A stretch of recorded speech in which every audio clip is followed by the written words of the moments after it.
so we have a very busy voting day as well, but in parallel we have this session. So we start with the adoption of the agenda. I guess there is no issue. We move to the change announcements, nothing special beyond remote participation. On the reporting back on trilogues, just a few words to share the fact that we started the POPs trilogue, and the next trilogue is foreseen for May 31st. And as well on CSRD, we are heading quite well, and we have a trilogue on Wednesday. That might be the final one, or the final one will be beginning of June. Then we move to agenda item number 4, and we will have today an exchange of views with the Commission and with ECHA regarding the PFAS regulation in the context of the upcoming proposals to amend REACH and CLP regulations. So quite extensive and very sensitive. We know that the chemical agenda will be very hard on the ENVI table for the next semester. So we move first to the Commission and then to ECHA. You have as a whole 15 minutes. You are free, so please try to stick to 5 minutes each. And I guess we start with you, Patrick Scheld. Thank you very much, President. And it's a real pleasure for me to be here for the first time in the DG ENVI committee following my appointment last autumn as Deputy Director General in DG Environment, and looking forward very much to working with the committee in the months ahead. Very happy to have me also Christian Schreiber from DG GROW, the responsible director for the chemicals file, and Peter van der Zandt from ECHA. I will try to be brief, but my first message, of course, is that the European Green Deal and the zero pollution ambition for a toxic-free environment is very much at the heart of the chemicals strategy for sustainability, and that we believe that this is even more the case under the current difficult circumstances with the Russian invasion of the Ukraine, as the ambition of the European Green Deal deals precisely with the existential crises that we're facing and need, of course, to be confronted head-on in order to avoid further geopolitical spillover effects and social unrest.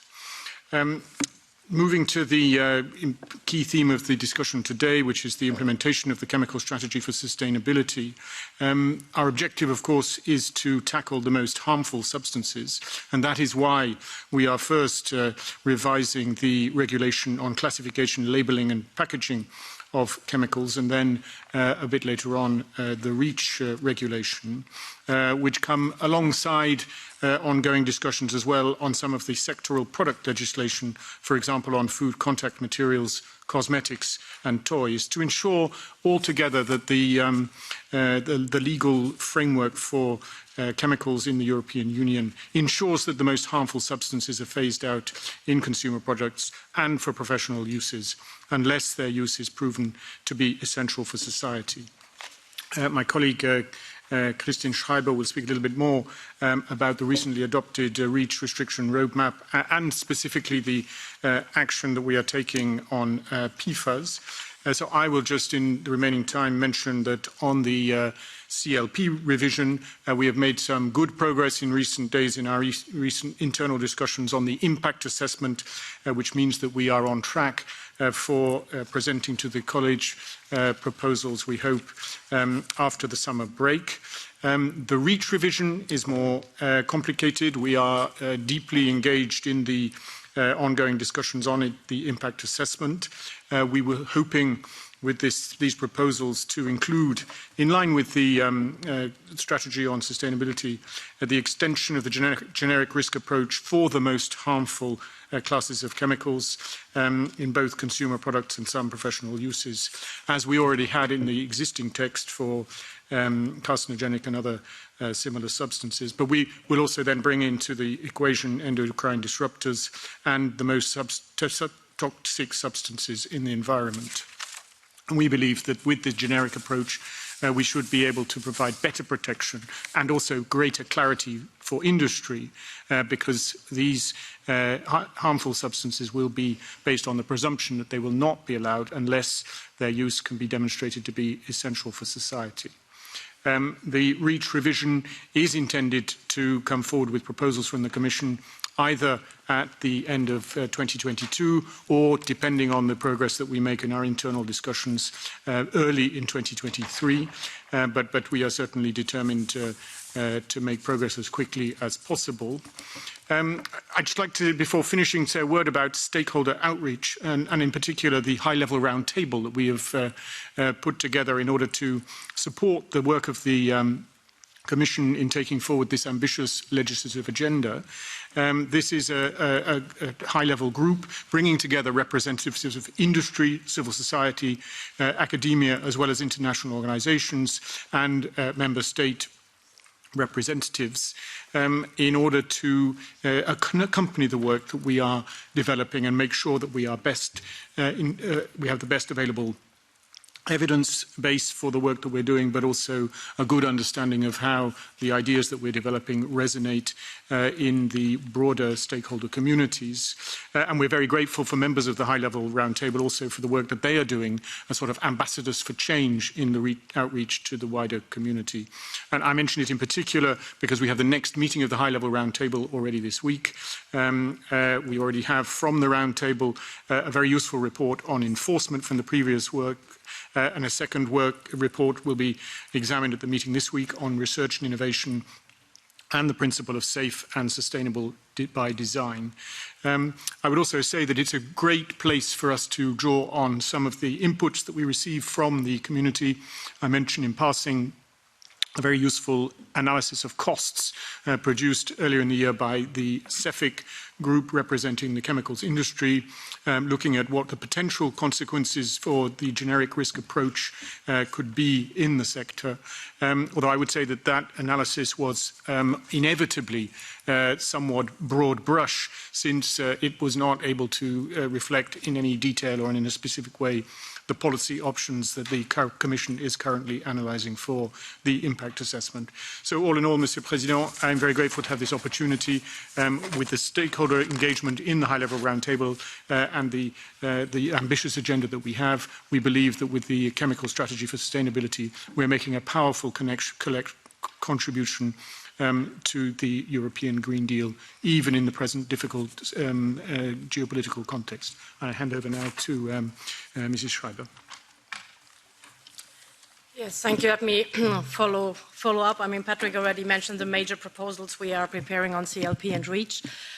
On the, I think, important to flag on the generic approach to risk assessment, it's really crucial that we significantly speed up the substitution of the most harmful chemicals. And you refer to it particularly in consumer and professional products.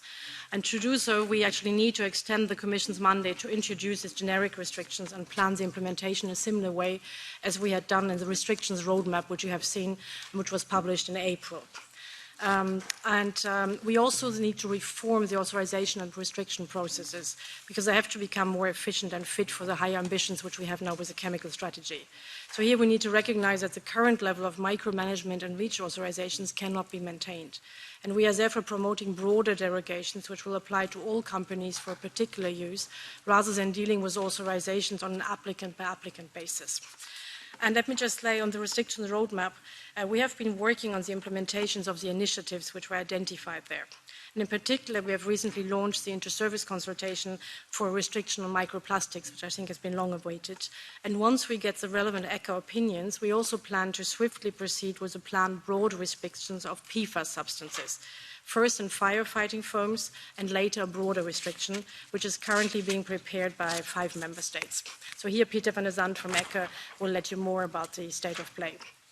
And let me also say that in order to achieve the substitution as fast as possible, and also to make sure that this innovation actually happens in Europe, we need to give the necessary investment certainty for the concerned industry. And that's why all these plans are embedded in a so-called transition pathway towards safe and sustainable chemicals, in order to make sure that we have the overall holistic approach to this endeavor.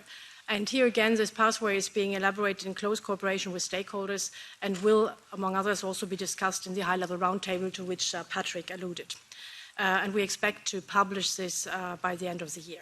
And let me finally say one word on the basic regulation for ECHA. Here, this planned legislation follows, is also referred to in the chemical strategy, and will require lots of changes in ECHA's governance and financing structures. So in order to achieve all the objectives, we need a new ECHA basic regulation, which will be scheduled as well for next year. And this regulation aims to actually simplify and clarify the legal framework in which ECHA operates, and also better defines the tasks and expected outcomes, and should also optimize and rationalize the functioning of the different ECHA bodies. And the initiative aims to put in place, I would say, a sustainable financing model to ensure flexibility and also an optimal use of the combined resources of ECHA deriving from the various chapters of the Commission budget. So ECHA's income, as you know, comes from fees and charges combined with an EU balancing contribution, and it should then hopefully become more stable, sufficient for the operations of the agency, and also, to the extent possible, more predictable. So let me stress once again that through all these different endeavors, we are strongly committed to the objectives of the chemical strategy for sustainability. And I'm personally also very much looking forward to working here with the ENVI Committee and the European Parliament. And I think it's a good moment now. I see we're perfectly on time to pass the floor to my colleague, Jonathan Ecker, who can go more into depth, in particular on the PFAS restriction, which I think is very much of interest to you. Thank you. Mr. Chair, honourable members, I'm happy to be here representing ECHA today as long as the selection process for our new executive director is ongoing. I would like to shortly summarize our contribution to implementing the chemical strategy for sustainability and also to inform you about the ongoing work on the restriction of PFAS. No doubt, the chemical strategy is a key element of the Green Deal to phase out harmful chemicals, to protect human health and the environment, and also to innovate towards a green chemistry. The Commission has formally requested ECHA to support on different work streams, including the impact assessment for REACH review, the same for the impact assessment for the classification and labeling and packaging regulation review, to support also on the one substance, one assessment concept, and finally to provide support on establishing the self-standing basic regulation for ECHA. Last year, ECHA has provided its report on the functioning of REACH and CLP, and it is from the experience and learnings that we have found from the operation of these legislative instruments that we are advising now the Commission on how the further implementation can be improved in the future for the revision of these frameworks. In the framework of the chemical strategy, the one substance, one assessment is of course also a concept that provides opportunities to provide more synergy towards the operation and implementation of chemicals regulation. And the main focus in this area is on improving the coherence of scientific advice that we provide to the institutions on chemicals management. And this can come from different actions. Better coordination between EU authorities, also a reattribution of the scientific work that the Commission is looking into towards the agencies, and finally facilitating also the work of the agencies in the implementation towards more harmonization. It is clear that ECHA's work can be more efficient, could be more consistent, and could provide more impact if there is a further alignment of the legislative frameworks.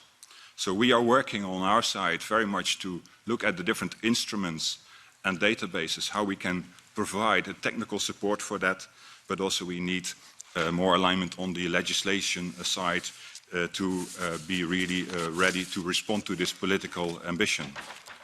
One of the deliverables of the chemical strategy is the restrictions roadmap, as was already mentioned, and ECHA has provided input to delivering that restrictions roadmap, none the least from our work on the grouping of chemicals, because looking at chemicals in groups is really a way to make sure that we can speed up risk management, but that we can also avoid regrettable substitution of chemicals. And this brings me actually to the PFAS topic, because PFAS is indeed one of the groups of chemicals, big groups of chemicals, where this group approach is being used. And the CSS has indicated that there is a need to phase out the use of PFAS in the EU unless the use is considered essential. The problem with the PFAS substances is that they are very persistent in the environment. And as long as releases to the environment continue, people, but also nature, animals in the environment will be exposed to increasing amounts of PFAS. PFAS frequently contaminate the groundwater, the surface water and soils, and are also found in our drinking water. And therefore, we can also find them by biomonitoring in wildlife and in humans. Cleaning up PFAS contamination is very, very difficult and also very costly. Exposure to certain PFASs have been also related to health problems. For example, certain PFAS are toxic for human reproduction and can harm development of fetuses. Several PFAS have been found to cause cancer, and some PFAS are also suspected of interfering with the hormonal system. They are endocrine disruptors. That's why the European Commission and the Member States have decided to take action against all PFAS chemicals, and by restricting the whole class, of course, we can avoid this regrettable substitution. ECHA has published in February our restriction proposal for PFAS in firefighting foams, and this proposal is now in consultation phase. This restriction will not compromise fire safety. There are alternatives available. Until the 23rd of September, I invite all interested parties to participate and provide us input on the restriction proposal, on the risks and on the socio-economic aspects. And we expect that the committees, the scientific committees of ECHA, will provide their opinions in the beginning of next year, 2023. Also, we are expecting by January 2023 a proposal on the broader application of PFAS and the broader restriction of PFAS from different countries that have been preparing what we call the universal PFAS restriction. We believe that this will respond to the request from the Commission to indeed phase out PFAS and avoid regrettable substitution. Thank you very much. Thank you. Thank you to the three of you. We will start now the first round with the members. We start obviously with the EPP and Peter Liese, who is supposed to be connected.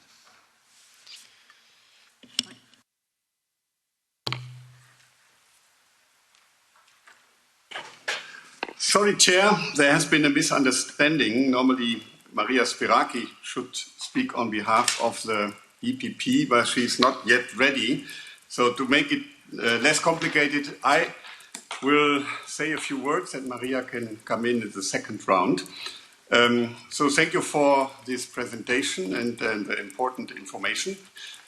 I think it's a good idea to have broader derogations and not to be so specific, because these are sometimes SMEs that have to deal with the applications, and if you have a broader approach, not every company has to do the work. We have to act. These substances are persistent and can create problems for health. So in general, I think it's good. I have a question on the frame essential for society. You know, we are having a very big priority now on our Fit for 55 package.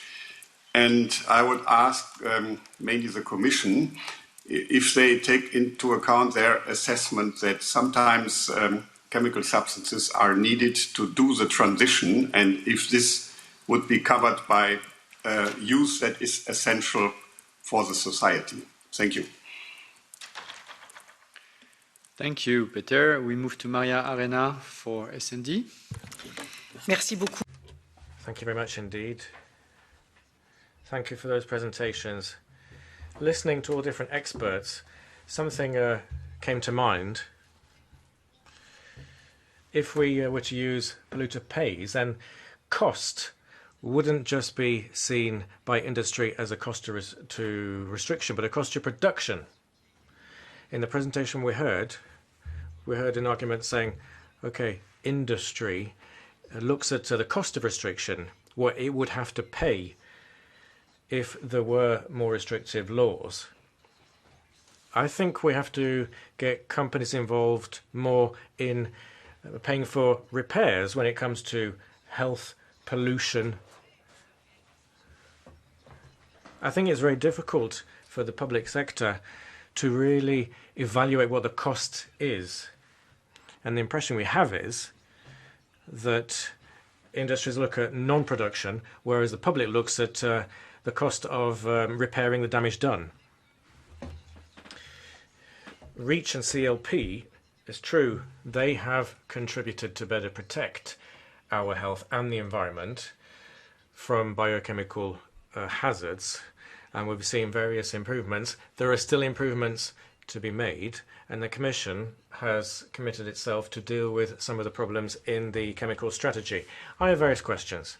Some have already been raised by experts when it came to timing, but pollution, environmental pollution by these PFAS, we see this increasing and becoming ever more dangerous.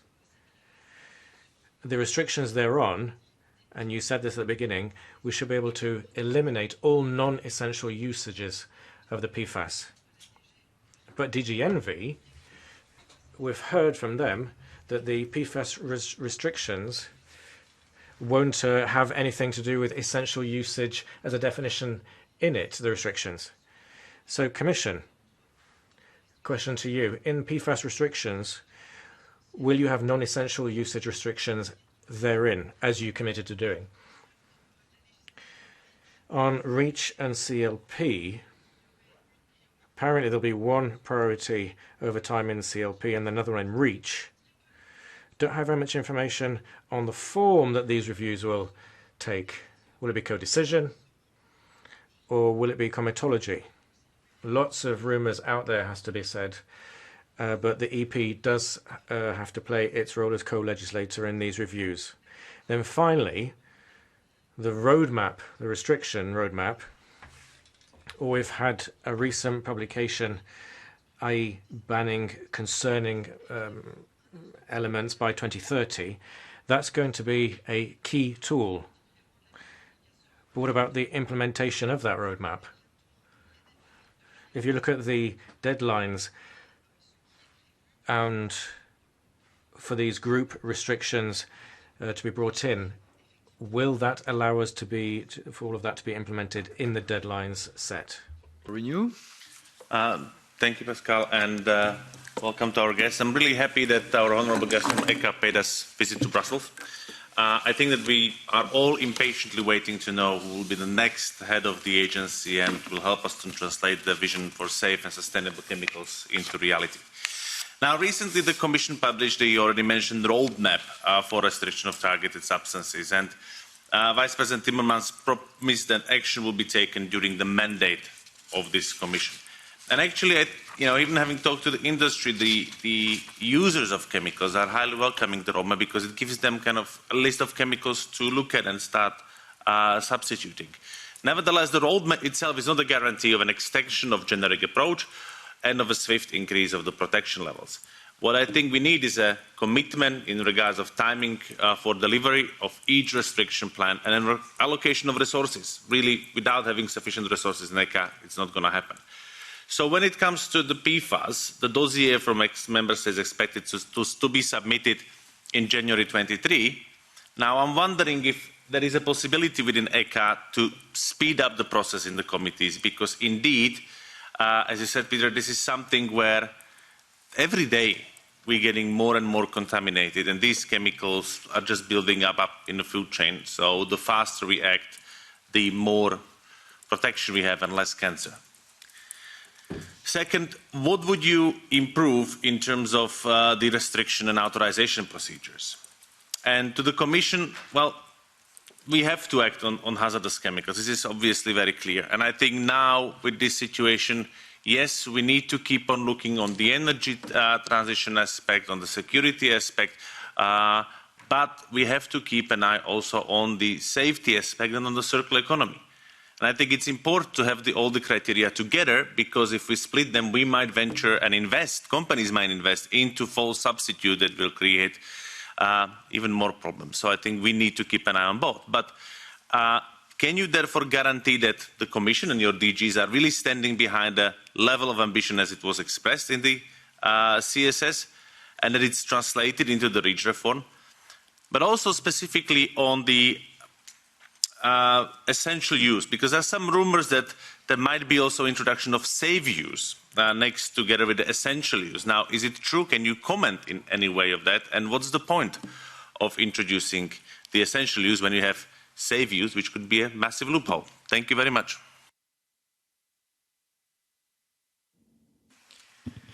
Thank you. We move to the Greens. Jutta Paulus.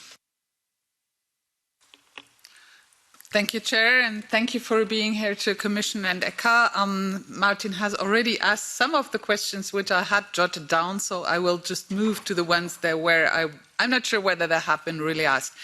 Can the Commission confirm that there is no delay foreseen at the moment, at least, concerning the REACH revision proposal, because it's expected in December 22, but we have seen numerous delays on Green Deal legislative actions, and therefore I would be very interested to know whether this is still on the list for December.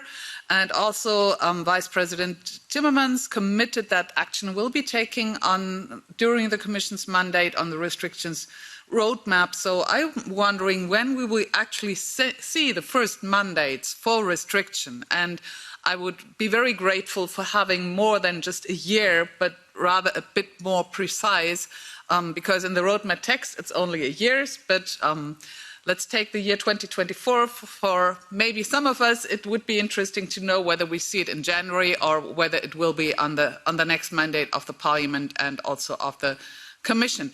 Concerning the PFAS, I was attending part of the HBM4EU conference, which took place a couple of weeks ago, where we have seen that PFAS were already present in children's blood, and I was wondering what kind of action is the Commission planning to take in order to find out more about the current level of pollution in humans, but also in the environment. There's a lot of things we still do not know. We have seen several sites all over the EU where there is PFAS contamination of soil and also of groundwater and surface water.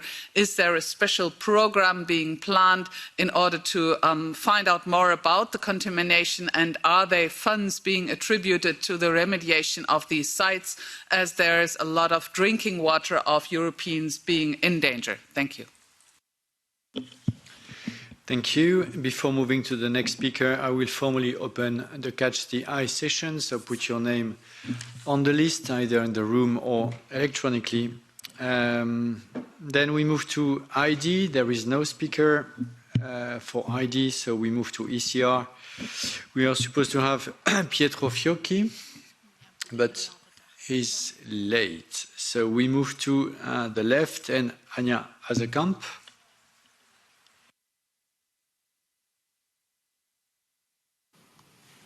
Ja, dankjewel, Pascal. Thank you, Pascal. I'd like to thank ECHA for this proposal for a PFAS ban and to deal with these hazardous materials. But it's a concern that the Commission is leaving this back door open for essential use. We need to make sure that these hazardous substances cannot get into our bodies and into the environment. They have to be banned. And we have to do that as quickly as possible.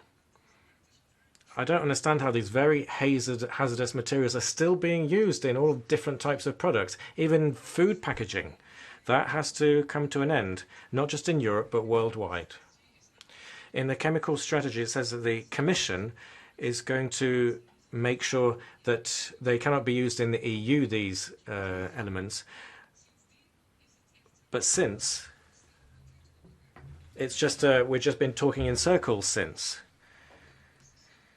What about hazardous pesticides and other chemical substances?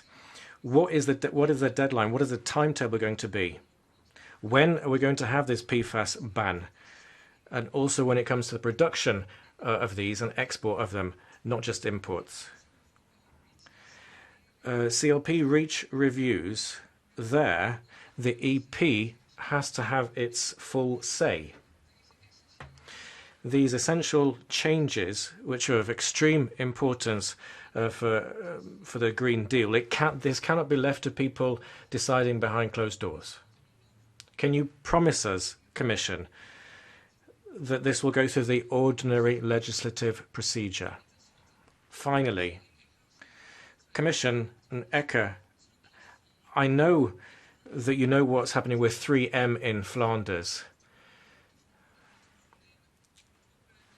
Responsibility for dealing with the PFAS issue in and around Antwerp.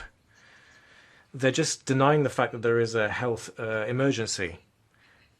Commission, ECHA, what can you do just to deal with all these lies? Thank you. Thank you. So as there is only one speaker for the Catch the Eye, we are going to merge the two sessions. We start with Sarah Mathieu for the Greens. Dank u, voorzitter. Thank you, Chair. Obviously, all PFAS are hazardous for our health. And what we've seen in Antwerp, that's one of the biggest health emergencies we've seen this century. We were talking about a complete ban in Europe. But will that be enough to deal with future scandals? I don't think so. We need to have the burden of proof changed. Companies will have to show that what they're producing is safe before they can place them on the market. And we'd also like a circularity test. Because sometimes material is reused. PFAS can get into the environment that way. They stay there, and they would fail the test. So, ECHA, can you support this test approach? Thank you.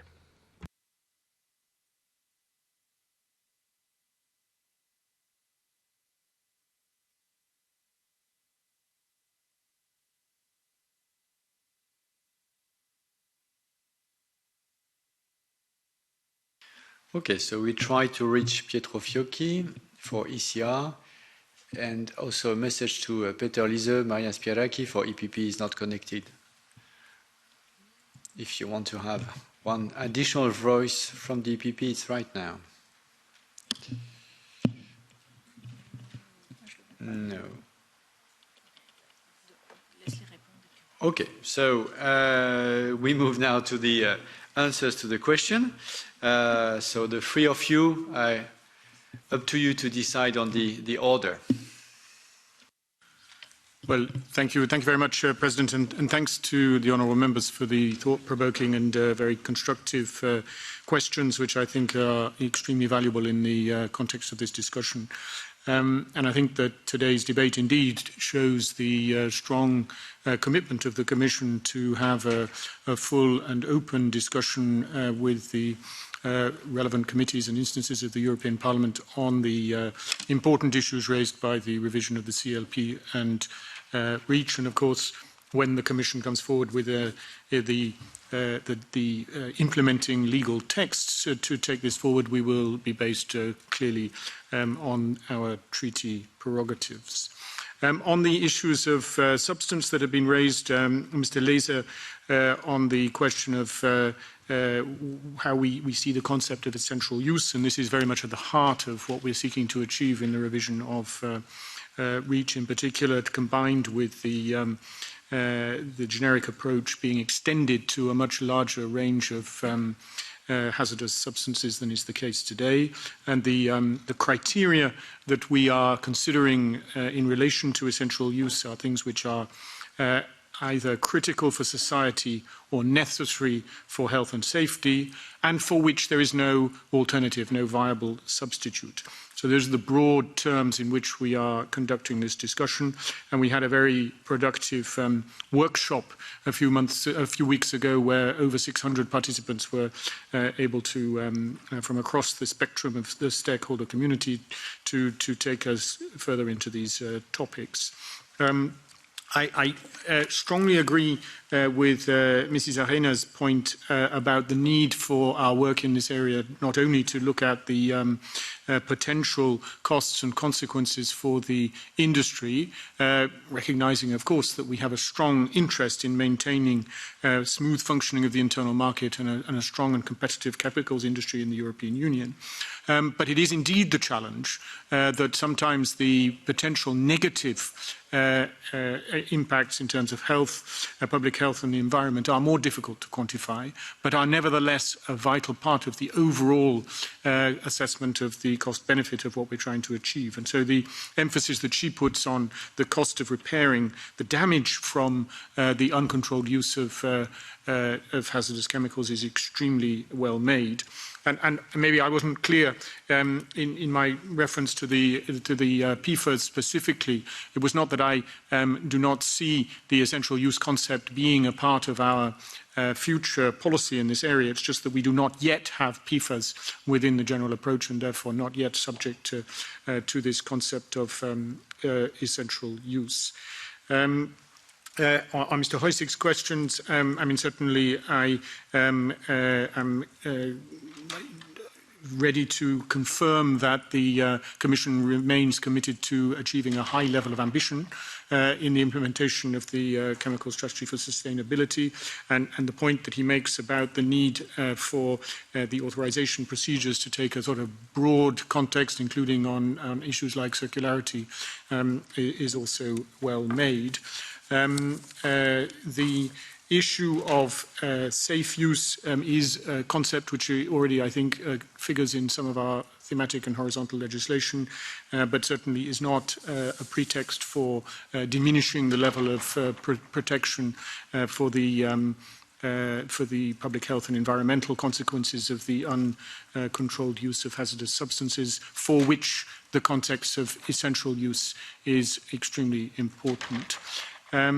Mrs. Paulus asked her questions about the timing of our adoption of the REACH regulation, and I confirm that the date that we have in our mind at the moment is December 2022, but as she also rightly says, our experience is that sometimes the internal discussions, and in particular the preparation of our impact assessment, which needs to draw on many inputs from consultants and others, can take a little bit more time.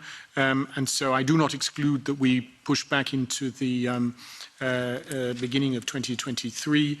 But I think that I mean, when the political objective remains very clearly that the Commission, under the present mandate, should certainly put forward proposals in good time for their deliberation in the interinstitutional process. I just take advantage also of the question that she raised on the monitoring of the potential effects on humans of some of the hazardous chemicals that we're discussing.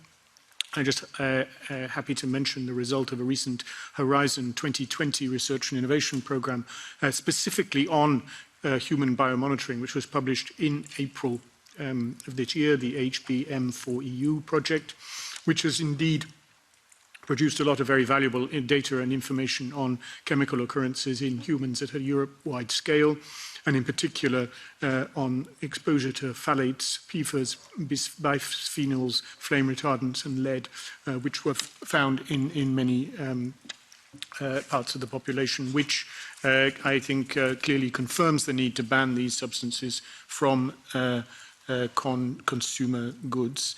So I think that's many of the questions. Perhaps just on Mrs. Hassenkamp's question, I understood about also the question of banning exports of substances that are banned within the European Union. That is something to which we are committed in the strategy, and we are presently considering what would be the best legal vehicle to take that forward. I think I've answered some of the questions, but the questions in particular on PFAS more specifically and on the roadmap, I hand to Kirsten and anything else, of course. Thanks.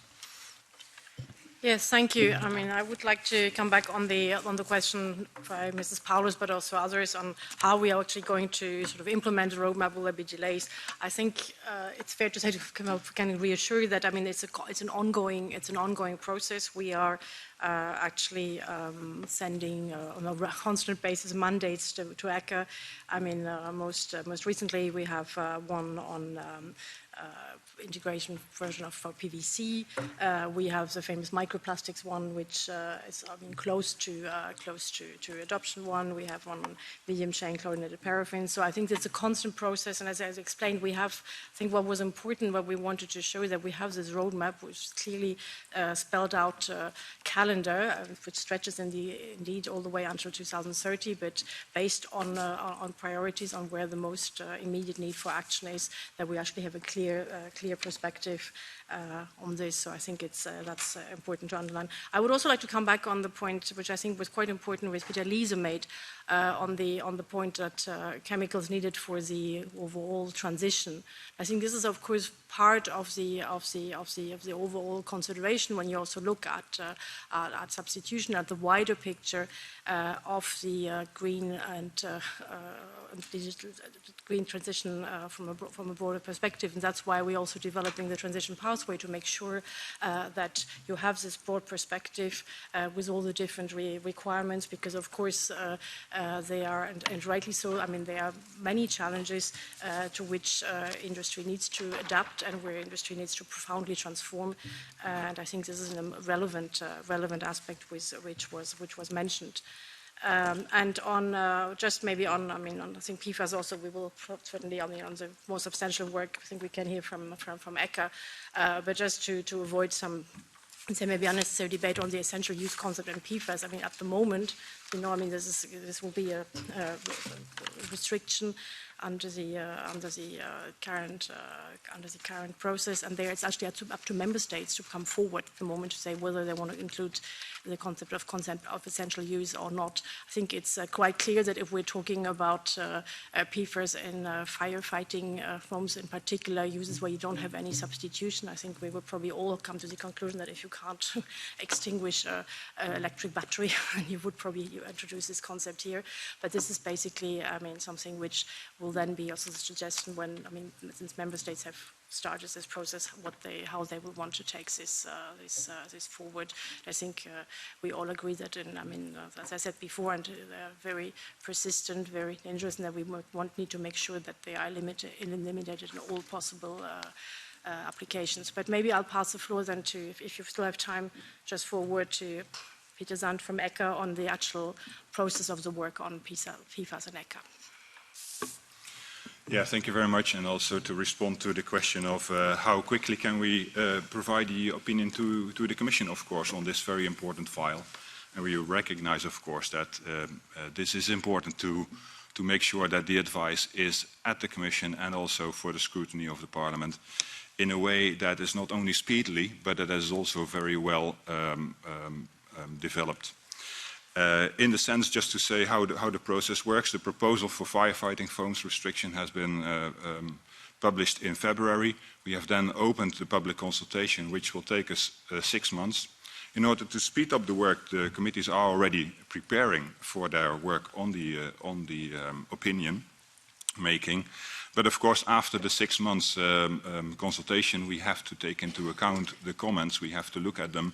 And since this is such a big group of chemicals that we are looking at, we need to do that, of course, in a very good way to make sure that the advice that we give to the Commission is also very solid in order to take this forward. So I think the speeding up is not so much from how quickly can we provide the opinion, but it is much more of the big group of chemicals that we are looking at, because we have been working on PFAS substances over the past decades. Several of them have been restricted, but it is now that we are really catching up with this very wide restriction and really speeding up the risk management. In terms of the scientific advice, essential use criteria we do not have. So how do we look at the different applications? We look indeed at whether alternatives are available, but also how quickly can these alternatives be put in place. And actually, we have found that there are alternatives in many sectors. In some sectors, like in the petrochemical industry, where you have flammable liquids and sometimes mixtures of flammable liquids, and where you have installations under the Seveso directive, that's where it is more complicated and where maybe some more time will be needed to find the right alternatives. But that is all looked at on a scientific basis in order to provide the best possible advice of how the phase-out can happen. Some of them can happen directly, and others will take a little bit more time. Finally, there was a question on what ECHA considers could improve on restrictions authorizations. Well, I think some elements have been already mentioned by the colleagues from the Commission. When we look at authorization, we have been dealing with specific exemptions, very detailed exemptions, one by one. That is taking time and resources, and perhaps that could be looked at in a broader sense, as was already mentioned. We also think that there is possibilities to better provide synergies between the restriction and authorization processes, so to align them better. So these are some of the ideas that we have in this framework. And of course, as we said, we are supporting the Commission to bring this forward. Thank you.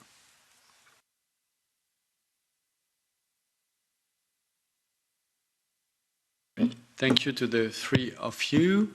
So we are now at the end of this first exchange of views, and of course, it's the start of a long travel together.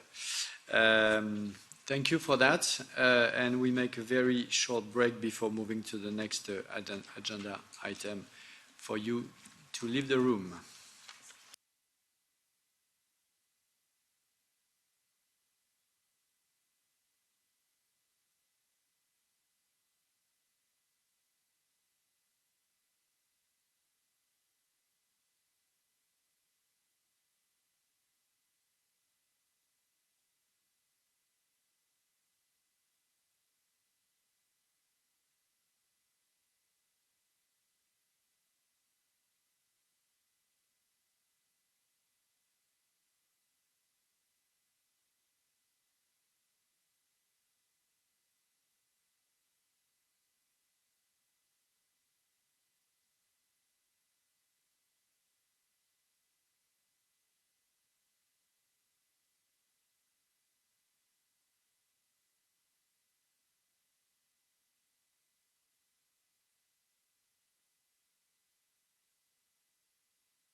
Okay, please, colleagues.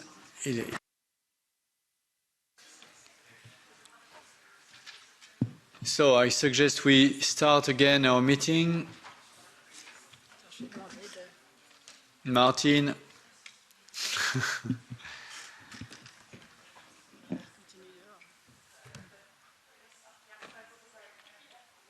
Thank you.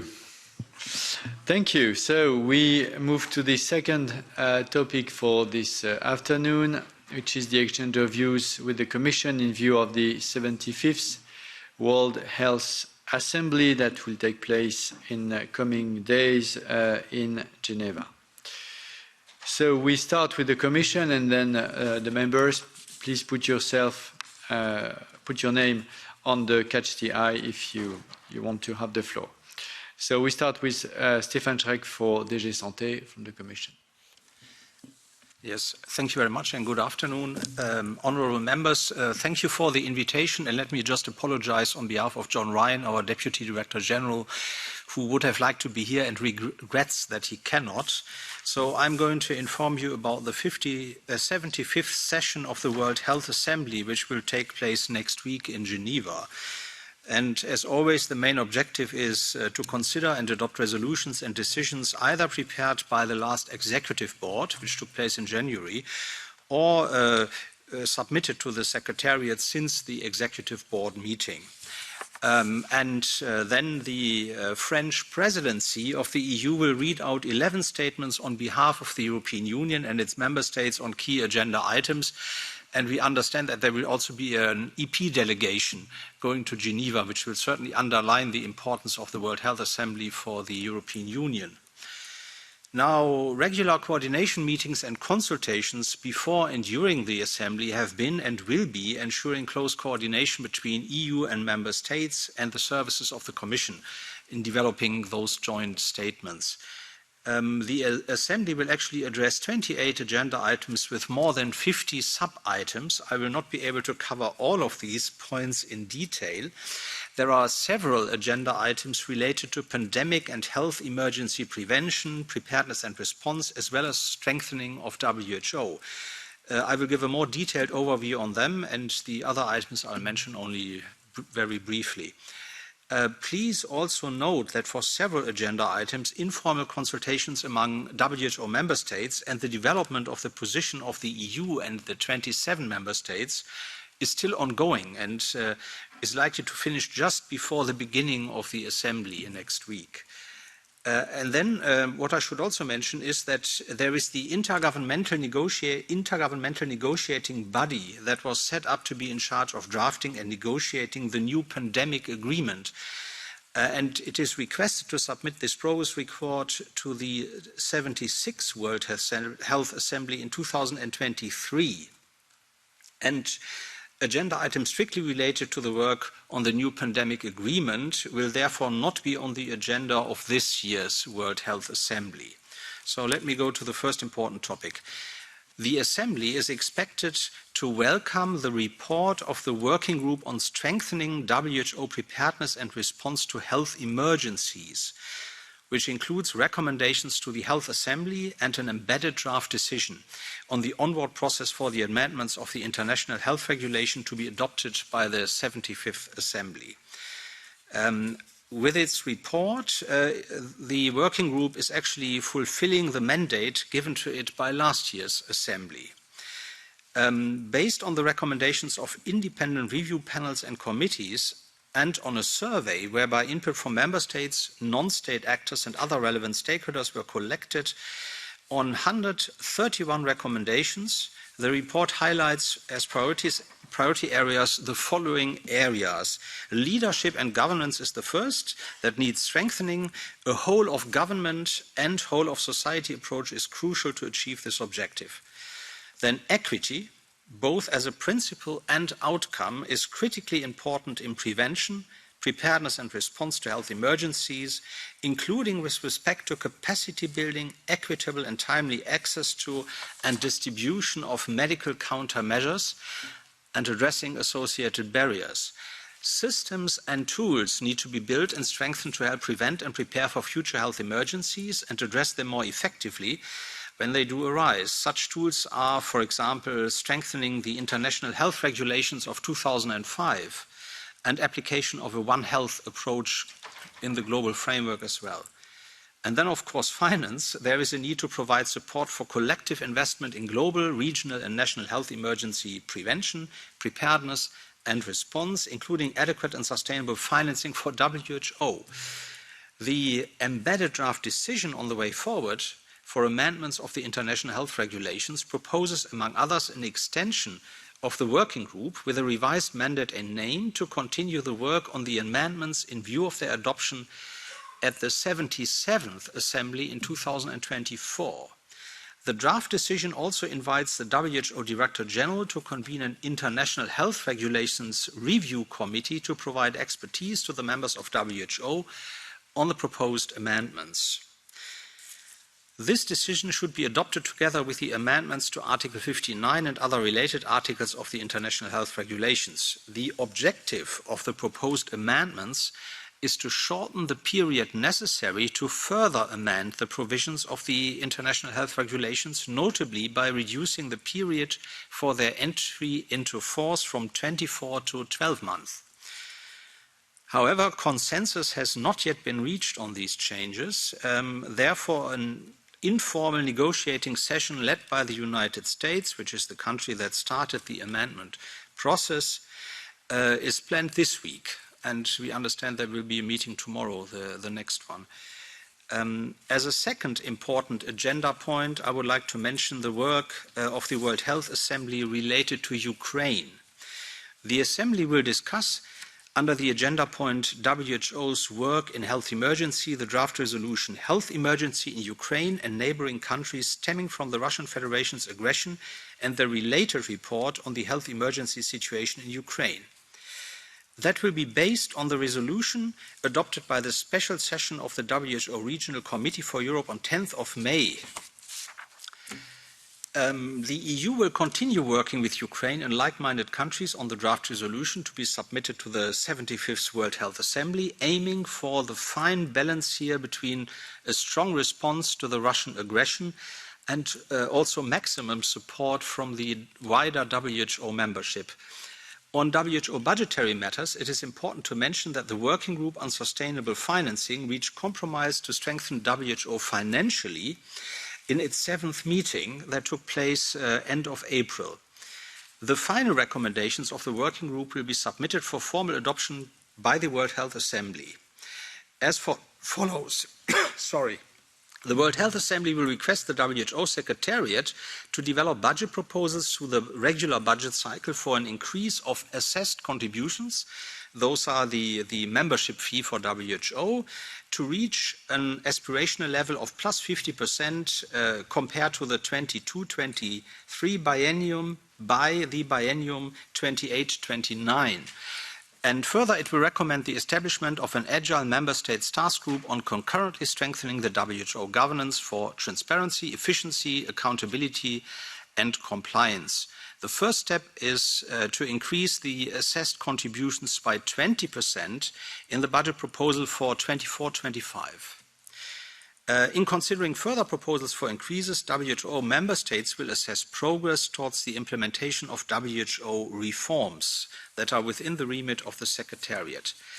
Another important item to mention is that the World Health Assembly is set to elect Dr. Tedros Adhanom Ghebreyesus as Director General for the next 5 years, based on his nomination by the Executive Board in January. On management and governance, among others, the prevention of sexual exploitation, abuse and harassment, and the involvement of non-state actors in WHO work will also be discussed. Other items on the agenda are clinical trials, health promotion and well-being, non-communicable diseases and their risk factors, diabetes, mental health, oral health, epilepsy and neurological diseases, alcohol, obesity, maternal, infant and young child nutrition, and communicable diseases, immunization, HIV, viral hepatitis, tuberculosis, sexually transmitted diseases, meningitis, polio, tropical diseases, infection prevention and control, and influenza. On clinical trials, the EU and its 27 member states in their joint statements will welcome the call for high standards for clinical trials, as this is particularly important in times of increasing mistrust of people on safety and efficacy, in particular of vaccines. However, as you know, we have now the new legislation on clinical trials, and the EU and the member states would like to avoid overlaps. So therefore, there is actually a reserve on the whole text until the full text is available. And then finally, on the standardization of medical devices nomenclature, the EU and its 27 member states will support in their joint statements the WHO putting forward a plan on the development of a WHO global nomenclature of medical devices in consultation with member states. Yes, that was my summary of the World Health Assembly. Thank you very much. Thank you. Thank you very much. Very clear. So we move to the EPP to start with. Peter Liese. Thank you, Chair, and thank you, Mr. Schreck. Yeah, now also the camera works. Great. Thank you. 2 points from my side. First of all, you mentioned to the Ukraine, and I think it's very important that the Commission works with like-minded countries on the medical situation in Ukraine. And it's very important, and I like Mr. Schreck to comment on this. Russia is creating, again, fake news that there are sanctions by the European Union on medicine, and this is not the case. The war is creating the problems, the Russian aggression, and I think the Commission needs to make this clear. The second point, more broadly, you just once mentioned the word reforms. And I think that should be elaborated a bit more. You know, if the WHO wouldn't exist, we definitely needed to invent it. It's highly needed, but improvements are necessary. It's not a coincidence that the Commission proposed a European health emergency, because in the COVID pandemic, WHO was too late, and there was too much reaction on pressure from China. So I think reforms are necessary, and I would be interested, what are the Commission's idea here? Thank you. Thank you. We move to Sarah Cerdas for S&D. Thank you, Chair. I hope you can hear me all right. This year of WHA is going to be of the utmost importance, as is it's important to highlight and the need to properly communicate and adjust the aims of WHO concerning global threats. I would like to know a bit more on the working draft of the International Treaty on Pandemic Prevention and Preparedness. Also, concerning the International Instrument on Pandemics and International Health Regulations, I heard many of the main focus that it's going to be discussed during the Assembly. I would like to understand what is foreseen in regards to antimicrobial resistance, which is one of the biggest priorities we have and one of the biggest global health threats that we have at the moment, unfortunately. And also on non-communicable diseases. Of course, and as many of you might know, the fight against NCDs was inevitably left behind, and this has been very well demonstrated by for instance, the latest obesity report from WHO, where we have that overweight and obesity affects almost 60% of adults in the WHO European region, which means 1 in every 3 children also live with overweight or obesity. So in this regard, I would like to understand what will be the work that this Assembly and specifically the EU delegation aims to do in regards to collaborative research and innovation for prevention of these risk factors for NCDs. And one last question, what is the EU stance on the Taiwan observer status requested to attend this World Health Assembly, as it is important to have a member state that has is very well developed in health and represents 22 million citizens. Thank you. Thank you. For Renew, Véronique Trier-Lenoir. Oui, merci beaucoup, Monsieur le Président. Thank you very much indeed, Chair. I'll be speaking French. Well, lots of questions have been thrown up in this meeting. Lots of questions have already been put by Mr. Serdash and Mr. Lisa. But one that hasn't been raised thus far is, what about environmental health? We talk about the environment, obviously, in this committee, especially when it comes to the Fit for 55 package. We look at the environmental risks for health, responsible for 15% of fatalities, 1.4 million deaths in Europe per year. But how can we better formalize this issue of environmental health? At the committee level, in what we do, maybe a specific European strategy would help. I don't have a definitive answer. Maybe a specific body that would be in charge of this. But we can't just carry on talking, every meeting. And yet, we never do anything specific to make this a visible priority. Thank you very much indeed for letting me take the floor. Obviously, I agree with a lot of what's been said. And we'll be going to the WHO with Sarah very soon. We move to the Greens, TMS. Does it work? Yes, it does work. Merci beaucoup. Thank you very much.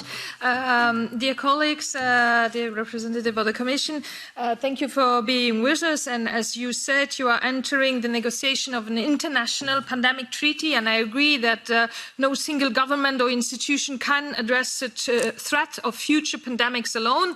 The international community needs to be much better prepared and be aligned in responding to possible future pandemics. I would like to address you several questions, even if there were already quite somehow mentions by my colleagues regarding the outcomes of these treaties. So first of all, during its negotiation, will the Commission ensure that civil society is represented and will also be part of the treaty? And then will you make sure that transparency and accountability will be guiding principles of the treaty and include solidarity and equity mechanism so that we can ensure equitable access to medical countermeasures? And then Sarah Serdat mentioned it already, the treaty should also address antimicrobial resistance, this silent pandemic that we have there. So will the Commission ensure that the treaty includes specific AMR measures such as setting target and performance indicators and supporting countries to develop and implement national AMR action plans? These measures should be prevention focused and driven by, and it was said by my colleague also, Véronique Trier-Lenoir, One Health approach. And then speaking about One Health, we have witnessed many epidemics caused by viruses that originated in animals and developed into a worldwide pandemic. During its negotiation, and that's my last question, will the Commission address the worldwide loss of ecosystems and biodiversity and include countermeasures into the treaty? Thank you very much. Thank you. For ID, we have Silvia Sardone, but she's not in the system. So we move to Joanna Kopczynska for ECR. Dziękuję, panie przewodniczący. Głównym zadaniem... Well, thank you very much, Chair. The main objective of the WHO Assembly will be to draw up policy for the next years and decades. The pandemic has revised our general concepts of public health, and there is some discord now still as regards coordination and organization of work within the WHO. But nonetheless, we should all agree upon a change of paradigm as regards health protection. Health protection should be more inclusive, so that no one is excluded from healthcare by our laying down of ambitious objectives. So this paradigm change is and should be a clear result also of the Russia-Ukraine war. On the 10th of May this year, a special session of the European Regional Committee of the WHO was held, where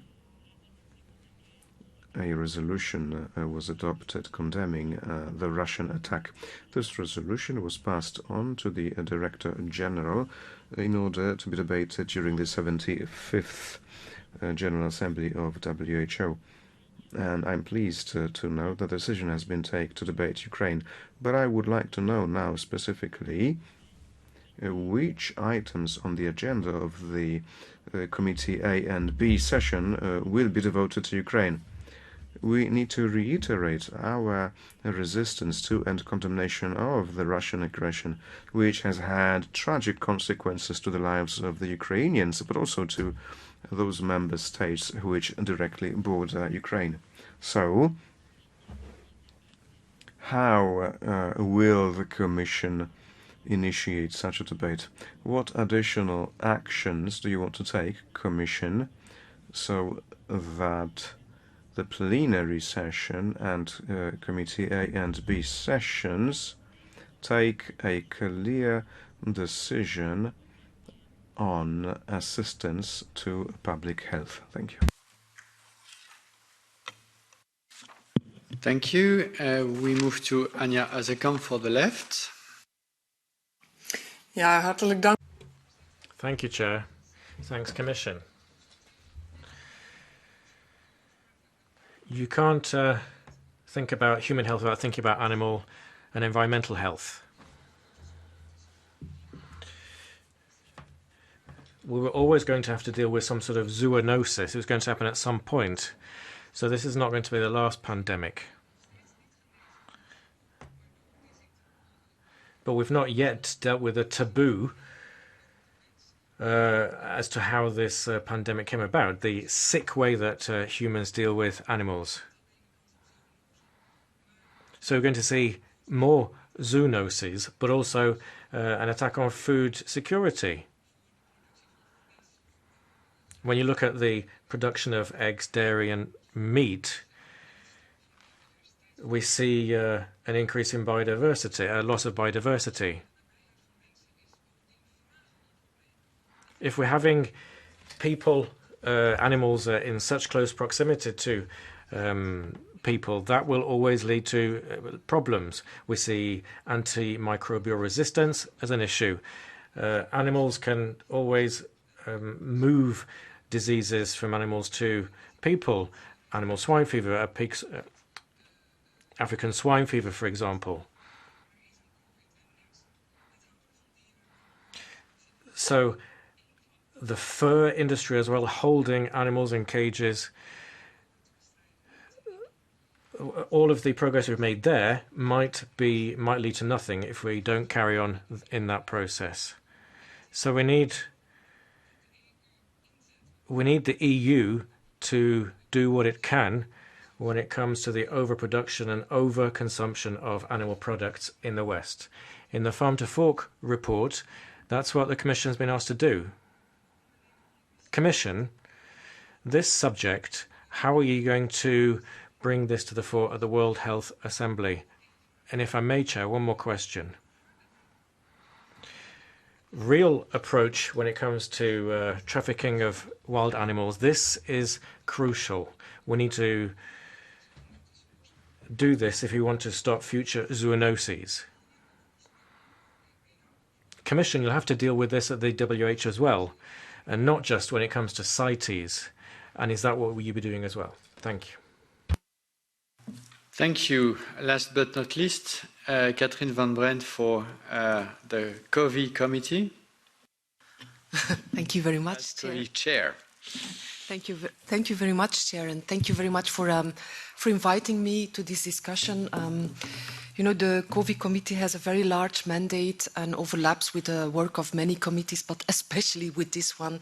So I hope for a very good and constructive working together, and this is, I think, a very good example instead of doing the discussions all over again.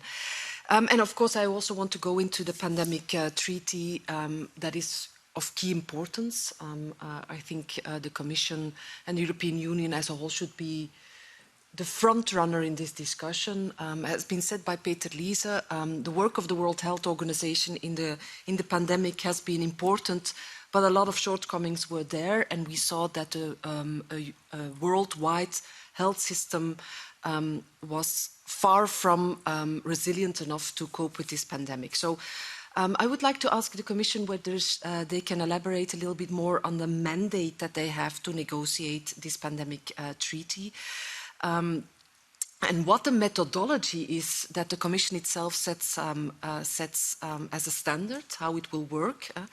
And how do you see the involvement of the Parliament in this process? Because I think it's extremely important that the impact also of the analysis of what will happen in the different committees the next coming months on the analysis will be taken on board.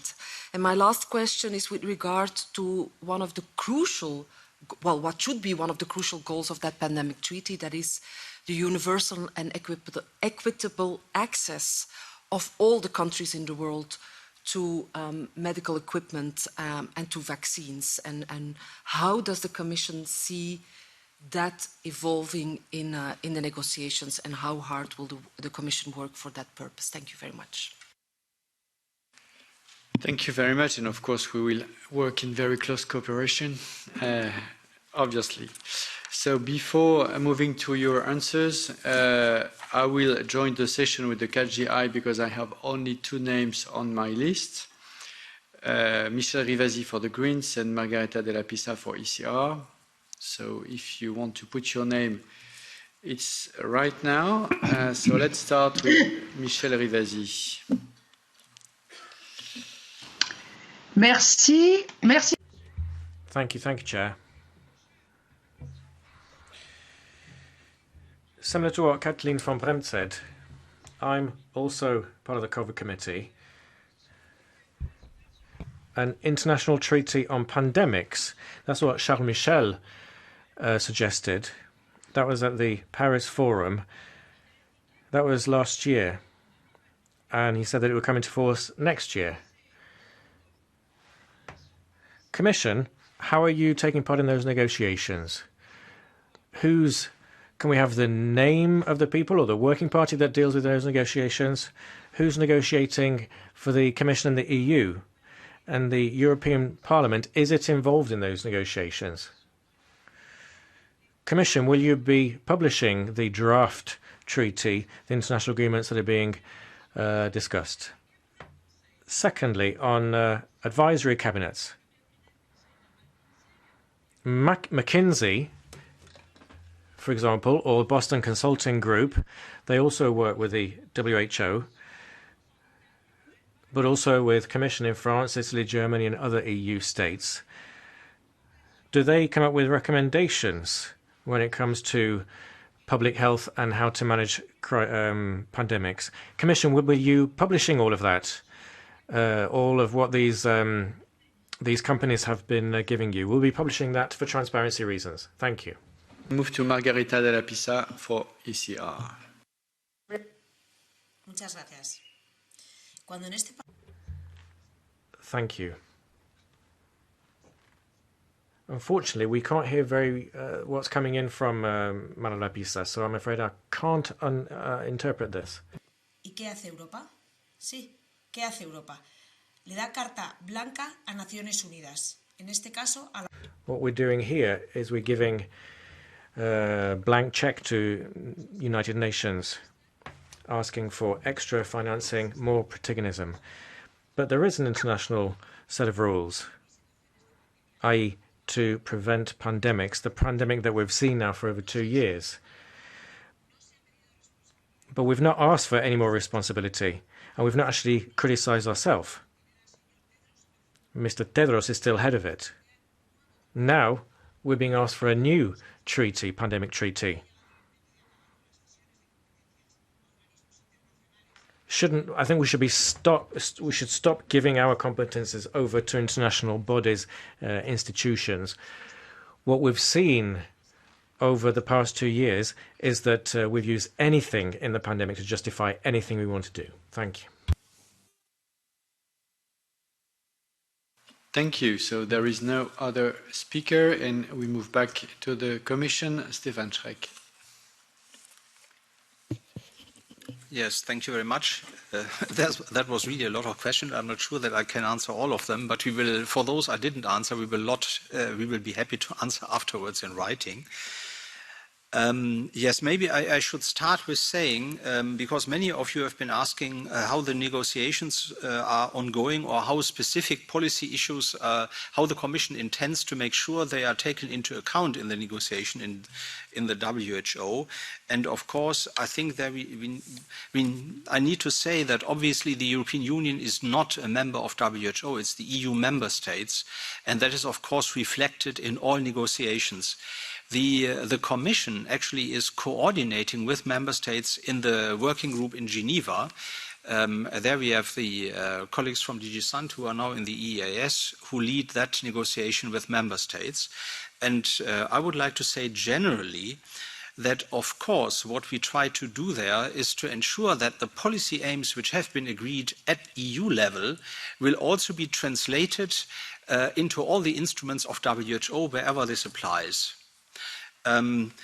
So what specific questions did you ask? For the medical situation in Ukraine, the Commission has actually already started with fighting disinformation that came from Russia or Russian hackers before the war in Ukraine started. It became already quite virulent when the COVID pandemic started in 2020.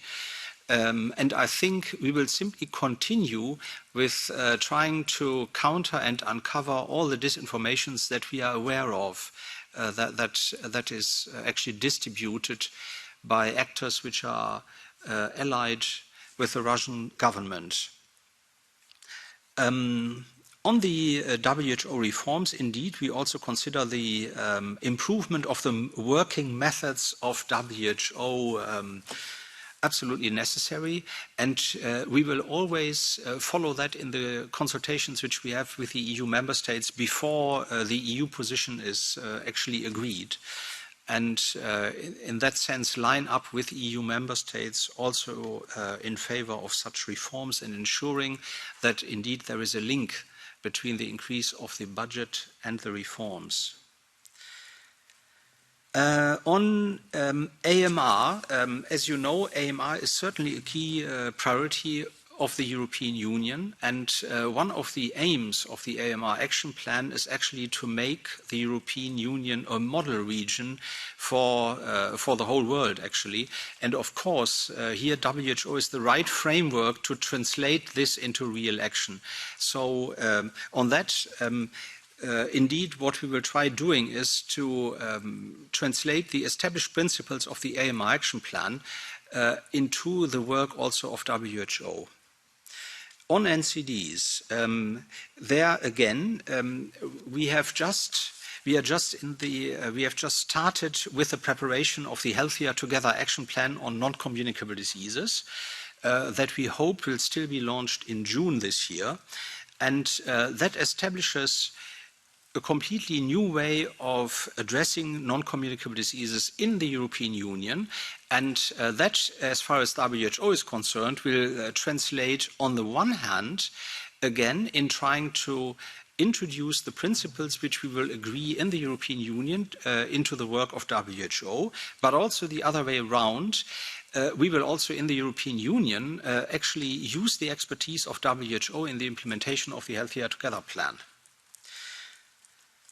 On the EU position on Taiwan in respect to the World Health Assembly, I'm not aware of any change in that position recently, but I can't tell you what exactly the position will be for this World Health Assembly this year. I'm sorry for that.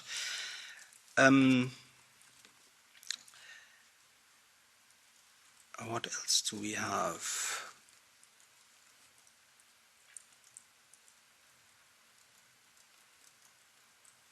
Yes, again, on environmental health, it's the same.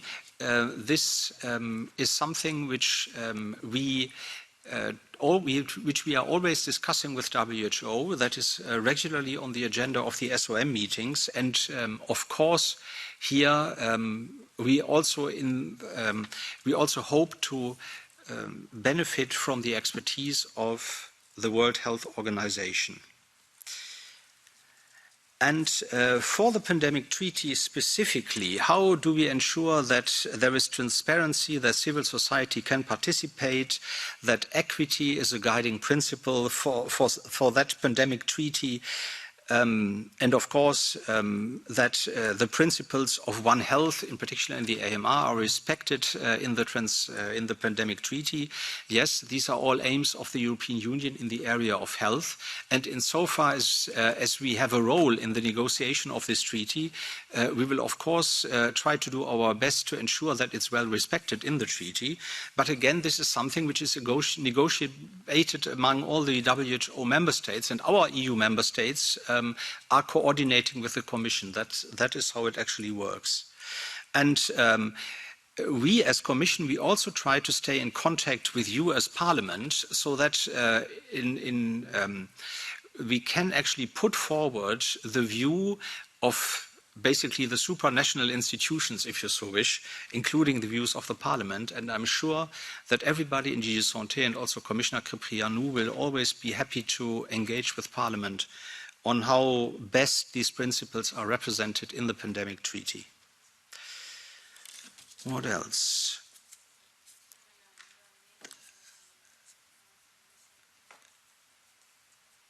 Yes, on the question of how the question of Ukraine will specifically be treated in the agenda of the World Health Assembly, on that I don't have any information. We could come back later to you on this question. So we know that the Director General has been asked, the Director General of WHO has been asked to actually treat it appropriately in the resolution which was adopted by WHO Euro on the 10th of May. And we assume, of course, that it will be treated appropriately.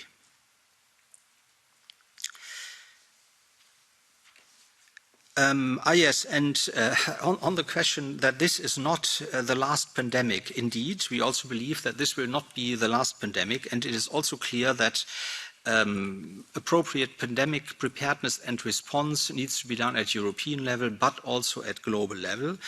And we have, as you know, put forward the Health Union proposals to ensure better preparedness at European level. And we hope very much that the key principles which are enshrined there will also be translated into comparable action at global level in the World Health Organization. So in other words, if, for example, we will increase the possibility within the EU for member states to help each other and for the ECDC to have health emergency teams that can help individual countries, that would be a good principle also to implement at global level, because there are many countries which are even less able than EU member states to help themselves.